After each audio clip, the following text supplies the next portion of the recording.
La célèbre planche Ouija est probablement l'un des dispositifs de communication spirituelle le plus connu auprès des amateurs de spiritisme, mais aussi le plus controversé.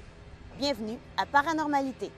Vendue dans des boutiques d'ésotérisme et dans des magasins à grande surface, cette planche a éveillé depuis longtemps la curiosité des amateurs de sensations fortes et les sceptiques.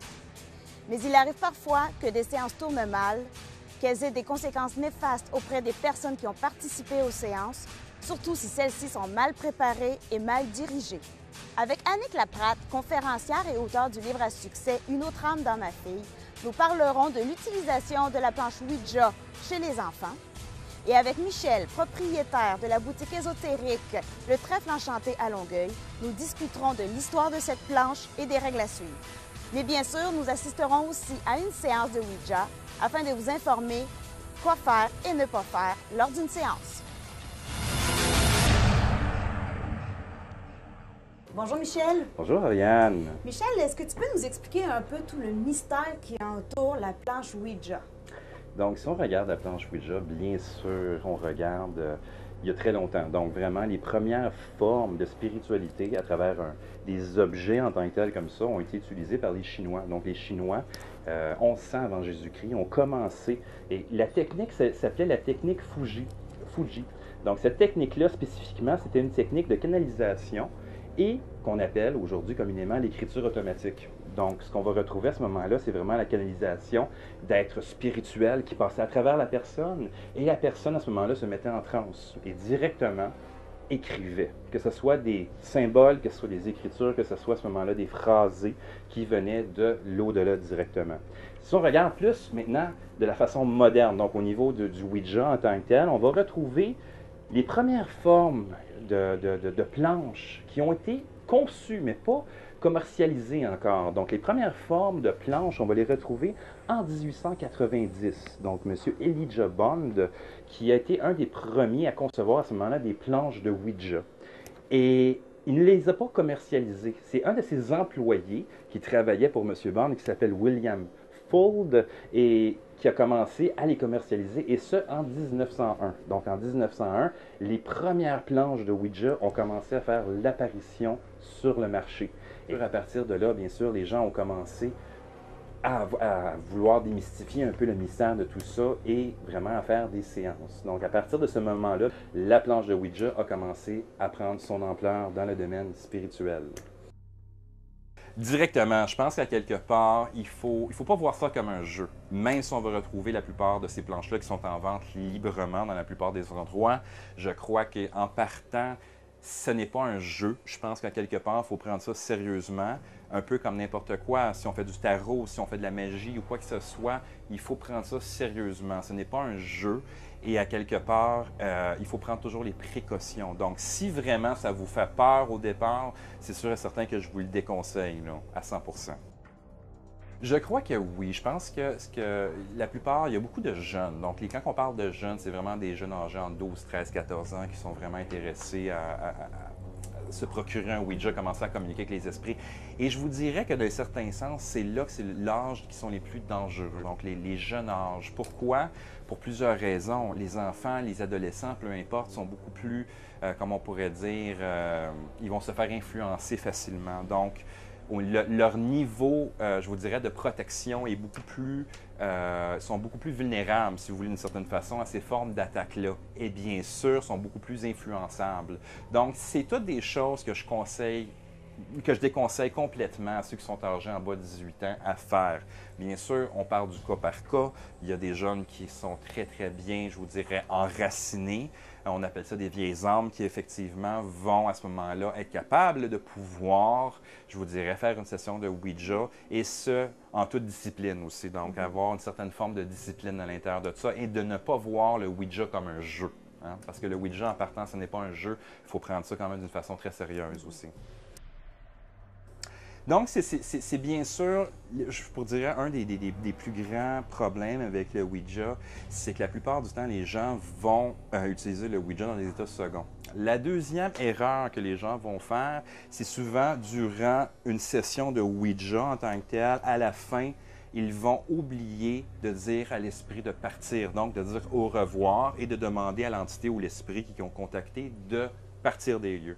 Et la plupart du temps, ils vont laisser le jeu là et on n'en parle plus. Ce qui arrive dans ces moments-là, c'est qu'on va ouvrir une porte dans le domaine spirituel auquel des esprits ou des entités vont traverser et nous contacter. Et c'est très important de dire à ces esprits-là ou ces entités-là de partir une fois que la session est terminée, qu'ils retournent dans leur pleine d'existence. Sinon, ils vont rester dans le lieu auquel on les a invoqués. Donc, c'est important de faire ces genres de choses-là. C'est crucial et on va utiliser beaucoup notre pressentiment. Donc, ce qu'on va ressentir. Est-ce que durant la session, on se sent bien? Est-ce que durant la session, on a des malaises? Est-ce que durant la session, on a des étourdissements? On est faible? Est-ce qu'on a peur? Donc, ça, c'est toutes des indications que l'être humain a. Je pense que le sixième sens de l'être humain est très aiguisé et l'être humain en tant que tel devrait, si vous voulez, répondre à ces genres de messages qui sont envoyés directement, là. Le Ouija est un grand mystère. Nous ne prétendons pas que nos instructions de fonctionnement sont exactes en tout point, ni que vous obtiendrez des résultats dans tous les cas. Cependant, plusieurs personnes ont affirmé qu'en faisant preuve d'un peu de patience, leur espérance avait été plus que satisfaisante et qu'elles s'étaient bien amusées. Si Ouija refuse de répondre à une question quelconque, ou si vous obtenez une réponse inexacte, n'oubliez pas que Ouija a un petit côté humoristique. Qu'on se le tienne pour dit, la planche Ouija n'a rien d'un jeu, et encore moins d'un jeu de rôle. Faire appel aux esprits de quelque façon que ce soit n'est pas une partie de plaisir. Il peut en découler de très désagréables conséquences si les séances de spiritisme ne sont pas faites dans l'ordre des choses et avec professionnalisme. Ouija est en fait un outil de communication fabriqué pour les séances de spiritisme et ne devrait pas être vu autrement. Mais d'où vient le mot Ouija? De toutes les théories sur l'origine de ce nom, la plus populaire est celle selon laquelle le nom proviendrait simplement de l'appellation oui en français et de ja en allemand, qui veut dire également oui. Cette expression proviendrait de la première question généralement posée par les utilisateurs lors d'une séance de spiritisme afin de savoir si l'esprit est présent. Les opinions sur le Ouija varient d'une personne à l'autre.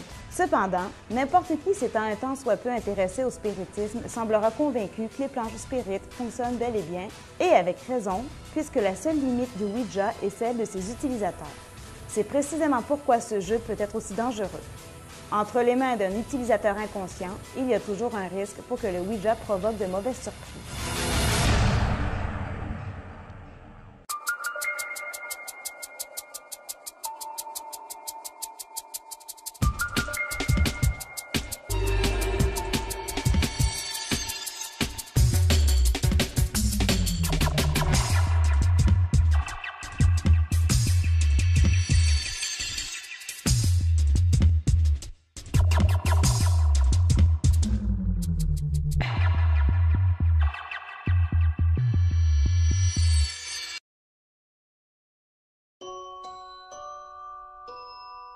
Madame Laprade, pouvez-vous nous résumer votre parcours et comment est-ce que vous en êtes venue à écrire votre premier livre à succès, Une autre âme dans ma fille? En fait, j'ai décidé d'écrire Une autre âme dans ma fille pour rendre hommage à Marie-Claude, ma fille qui a vécu un phénomène d'emprise.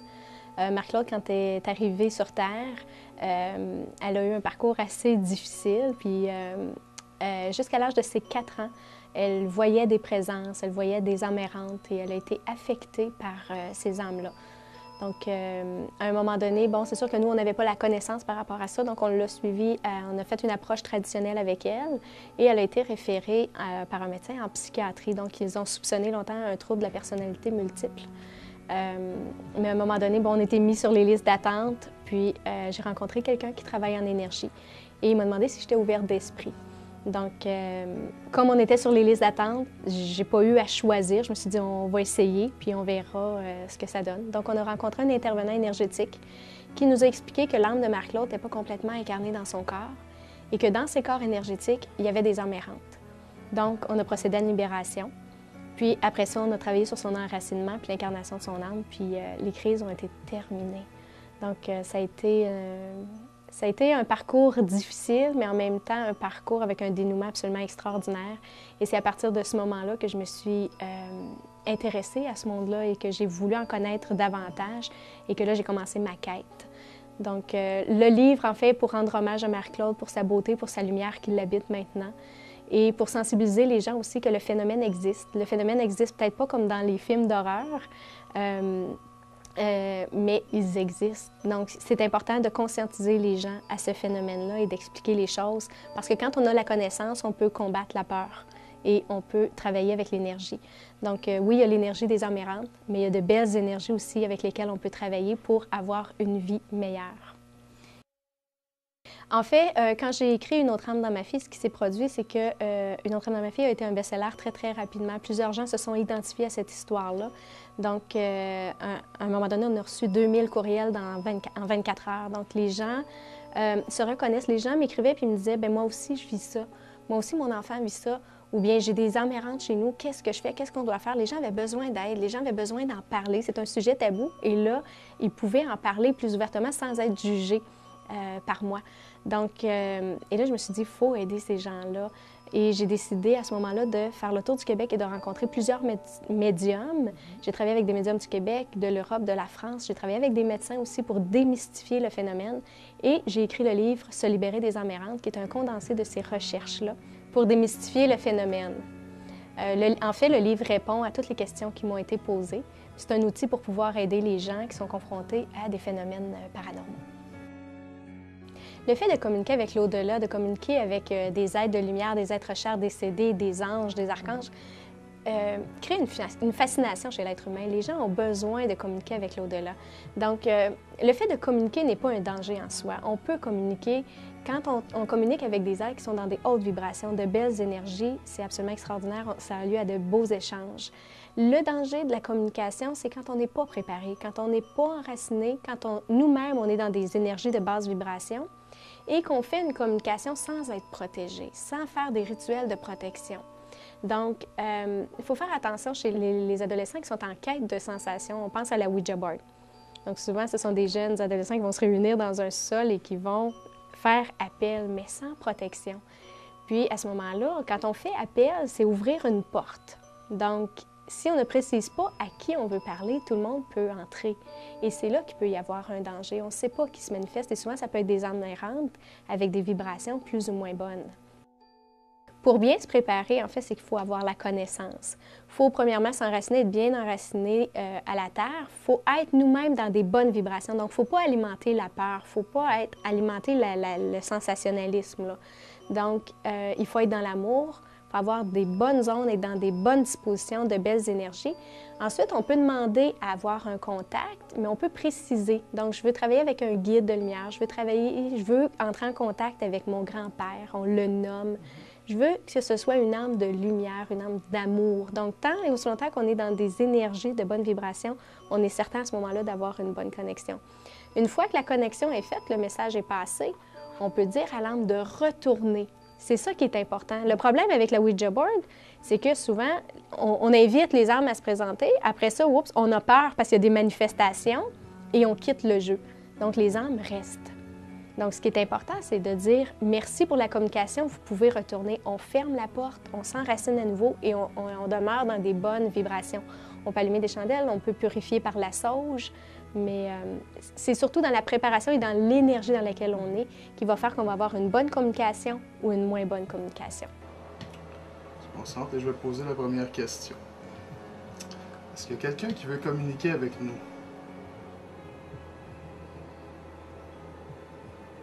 Est-ce qu'il y a quelqu'un qui veut communiquer avec nous?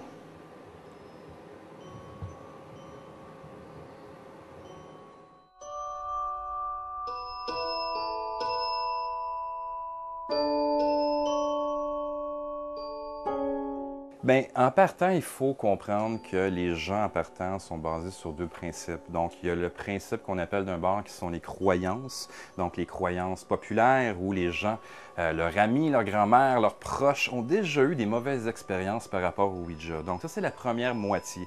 L'autre moitié, c'est vraiment le facteur hollywoodien où les gens définitivement regardent, que ce soit des films, des émissions, et Hollywood a tendance un peu à mettre ça spectaculaire, vraiment d'une façon très horrifiante pour, à ce moment-là, horrifier le principe de la chose en tant que tel. Donc, ce qu'il faut comprendre, que dans le principe du Ouija, il faut avoir des précautions, donc faire attention un peu dans comme la façon qu'on va l'utiliser. Et bien sûr, il y a des préliminaires à mettre en place aussi par rapport à ça, là.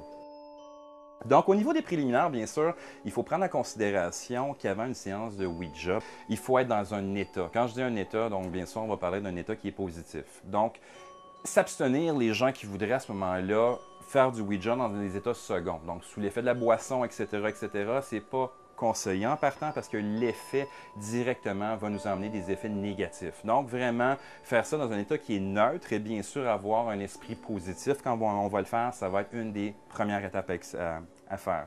Donc, la deuxième étape, c'est au niveau de ce qu'on appelle la purification des lieux, qui est la fumigation. Et on va à ce moment-là purifier l'atmosphère, on va rééquilibrer le niveau des énergies et on va bénir l'endroit ou sanctifier l'endroit dans lequel on va se retrouver. J'ai emmené avec moi quelques petites résines différentes, un peu pour vous montrer le principe. En premier lieu, on va retrouver la sauge blanche. Donc la sauge blanche qui est la plus populaire de tous, on va retrouver un peu à gauche et à droite et que les gens vont utiliser le plus souvent possible. Donc la sauge blanche est quand même très bien, les gens vont l'utiliser d'une façon assez constante. On retrouve ça plus dans la tradition amérindienne ou chamanique à ce moment-là. Et je vous dirais que la sauge blanche, quand même, est très bonne à utiliser avant la cérémonie. La deuxième résine, donc c'est une résine qui provient d'un arbre. Cette résine-là est millénaire, c'est le Liban. Donc le Liban a toujours été utilisé pour bénir, sanctifier des endroits.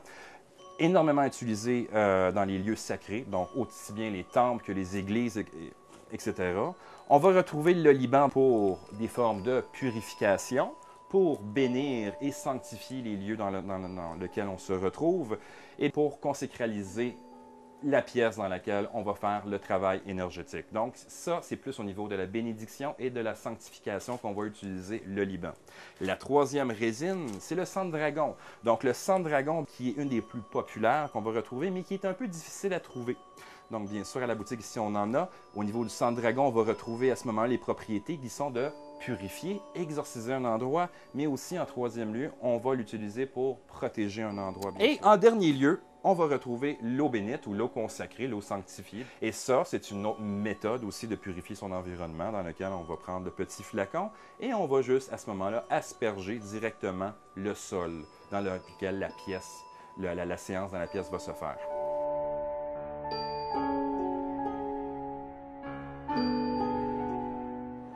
Sentez-vous à l'aise de communiquer avec nous?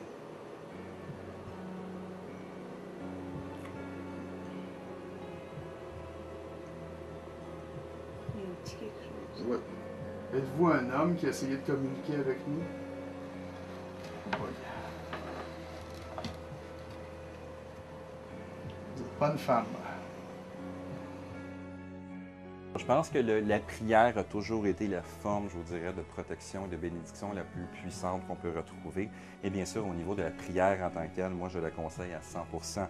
Donc, qu'on en aille des résines, qu'on n'en aille pas, ça va être important à ce moment-là de faire une prière. Et peu importe le niveau de vos croyances, à ce moment-là, ça peut être faire une prière à un ange, un archange, faire une prière, peu importe, à un dieu ou une déesse. C'est toujours important à ce moment-là d'avoir la foi quand on fait cette prière-là et bien sûr d'avoir une connexion très forte avec l'être qu'on veut à ce moment-là prier et obtenir la protection directement. Le phénomène de la planche Ouija a été utilisé à maintes reprises dans la littérature, au cinéma et à la télévision. Le livre Le Fléau de Stephen King, les films Apparence, Slaughter Night, Activité paranormale et les séries télévisées telles que Charmed et Supernatural n'en sont que quelques exemples. En 1986, le film d'horreur Ouija, dont le titre original est Witchboard, sort sur les écrans de cinéma. Le film raconte l'histoire d'un groupe de jeunes qui essaient de contacter un esprit qu'ils connaissent, mais en fait, ce sera un mauvais esprit qui prendra sa place. En dépit des avertissements du propriétaire de la planche Ouija, une des jeunes filles décide de la réutiliser toute seule. Son aventure tournera au désastre quand l'esprit maléfique prendra possession de son corps, puisque son but ultime est de revenir sur Terre.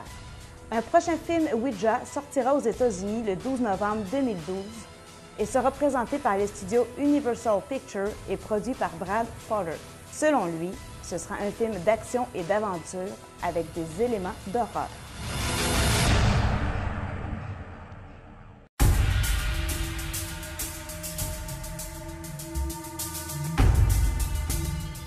Paranormalité vous offre des références sur plusieurs thèmes insolites.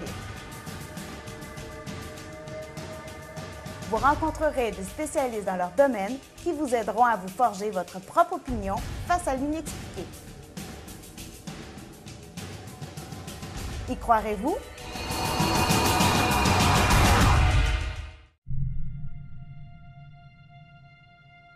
Bien, en fait, quelqu'un qui n'est pas bien préparé et qui a écouté des films d'horreur et qui veut juste vivre un beau trip, puis là, d'invoquer des esprits, souvent, il est dans des énergies de sensations, de l'adrénaline est au maximum. Et là, il va avoir peur. Et là, cette énergie-là, là, on ouvre la porte. Donc, on les appelle « manifestez-vous ». Donc, ils vont se manifester. Mais souvent, quand il y a un phénomène, les gens ont peur. Donc, notre peur attire la peur, attire une énergie de basse vibration. Bien, en fait, c'est qu'une âme qui reste sur Terre avec nous, c'est qu'elle va se manifester parce que le but de l'âme est de retourner à la source. Donc, elle n'est pas contente d'être là. Fait qu'elle va se manifester pour dire « j'ai besoin de coups de main, je veux monter, je veux m'élever ». Donc, elle va être dans la maison et elle peut activer des phénomènes pour montrer qu'elle est là. Oui, donc c'est vraiment de mettre un court terme directement et il ne faut pas se gêner d'être sec. Donc, je pense que la plupart des gens ont tendance à avoir peur. Et ça, c'est normal. Ça fait partie de la nature humaine d'avoir peur de ce qu'on ne connaît pas en réalité. Mais d'être sec, d'être déterminé, plus on est sec, plus on est déterminé, plus on va vraiment parler directement à l'entité et la commander de partir, et plus elle va être à notre écoute. Donc, vraiment, c'est important d'avoir le tact et la détermination quand on va directement commander l'entité de partir des lieux directement. De faire un bon nettoyage, donc un bon nettoyage énergétique de la maison, mais un bon nettoyage aussi des corps énergétiques de la personne. Donc, on peut faire appel à des intervenants énergétiques, des bons médiums, effectivement, pour nous aider, mais aussi d'avoir le courage de faire le pas, de prendre un bon bain de positivisme, de faire des choses qui nous font du bien pour augmenter notre taux vibratoire. Parce que si on augmente nos énergies, quand je parle d'augmenter nos énergies, c'est de vibrer à un plus beau taux. Ça veut dire dans le pardon, dans l'amour, dans le rire, dans la joie. Si on est là-dedans, notre taux vibratoire augmente et ce n'est pas le taux vibratoire des âmes errantes. Donc, on va créer une incompatibilité. Okay. Ce qui fait qu'à ce moment-là, l'âme errante va quitter parce que ça ne lui correspond pas. Okay. Donc, il faut faire soit appel à un intervenant ou bien faire le pas pour reprendre sa vie en main pour augmenter nos énergies. Il faut être conscient, il faut avoir la connaissance, il faut être bien disposé pour pouvoir établir un beau contact. Mais quand on est dans des belles énergies, les contacts sont absolument extraordinaires. Il faut juste faire attention à la procédure et les outils qu'on utilise, que ce soit la Ouija board, que ce soit le pendule, des cartes ou des rituels de magie blanche. L'important, c'est d'être bien centré, bien préparé.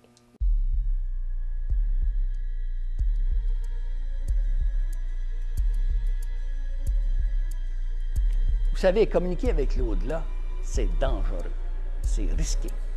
Je m'en vais vous le montrer. Parce qu'il m'est arrivé une aventure quand j'étais jeune qui m'a bien fait voir à quel point, quand on communique avec les entités, c'est dangereux. Dans ce temps-là, j'étais sur un chantier à Gatineau. C'était le jour de l'an. Baptiste vient me voir et il me dit « Pierre, ça te tente-tu de venir à la Valtrie, aller voir nos blondes? » Moi, j'y réponds « Voyons, la Valtrie, c'est à 400 000 d'ici. C'est pas possible, ça prendrait un mois pour aller là. » Il me répond « T'es fou, on va prendre un canot volant pour aller là. » On a 8 canoteurs, on en a 7 qui sont déjà dans le canot. Tu vas être le 8e. Je sors dehors, il y avait déjà 7 canoteurs. J'embarque dans le canot, je suis le 8e. Baptiste dit à ce moment-là, répétez avec moi, à voix forte. « Satan, roi des enfers, on te promet de te donner nos âmes si tu nous fais voyager à travers les airs dans ton canot, et on garantit qu'on ne prononcera pas le nom de Dieu, puis qu'on ne touchera pas à une croix pendant le voyage. À cette condition-là, tu nous fais voyager, puis revenir ici, demain matin à 6 heures. Acabri, Acabra, Acabram, fais-nous voyager par-dessus les montagnes. Le canot part à toute vitesse. On passe au-dessus des forêts, des rivières gelées, des villages. Ça ne prend pas de temps qu'on arrive à la Valtrie. On débarque près de la maison où étaient nos blondes. On voulait aller les voir puis danser avec elles. Et puis Baptiste nous dit, faites attention, prenez pas un coup, faites juste danser. On rentre dans la maison, commence à danser, on a du fun, on gigue, on fait toutes sortes de belles danses. Mais au bout de 2 heures, il faut repartir, évidemment. revenir à sa Gatineau.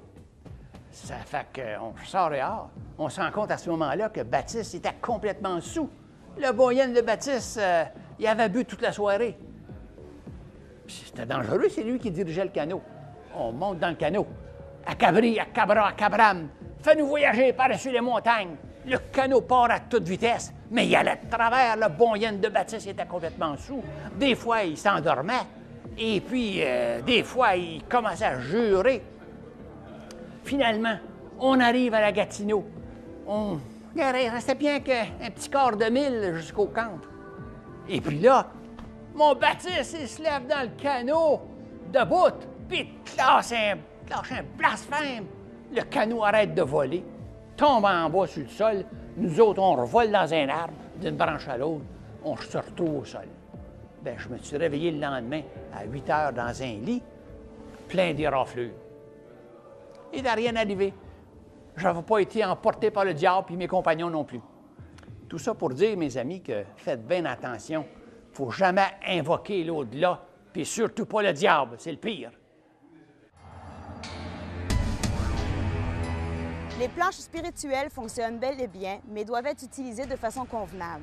Pour cela, il est fortement recommandé de faire appel à des experts avant même d'acheter une planche Ouija, afin de confirmer si vous êtes réellement prêt à les utiliser et si vous êtes bien informé des conséquences. Vous trouverez sur notre site Internet les coordonnées de plusieurs boutiques ésotériques en Montérégie. Sur ce, je vous souhaite une bonne fin de journée et vous dis à la semaine prochaine. Au revoir! Qu'est-ce que c'est que ces phénomènes paranormaux? C'est un ensemble d'événements hétéroclites qui n'ont souvent aucun lien entre eux, mais que leur seul dénominateur commun, c'est d'être inexpliqué ou d'inexplicable. Lorsque l'on parle de phénomènes paranormaux, ce qu'il faut bien comprendre, c'est qu'on a une sorte de tendance à voir, on a comme un besoin que ces phénomènes-là soient cautionnés par la science. Mais la science n'est pas le seul tamis par lequel l'ensemble des phénomènes qui gèrent notre vie sont passés au crible.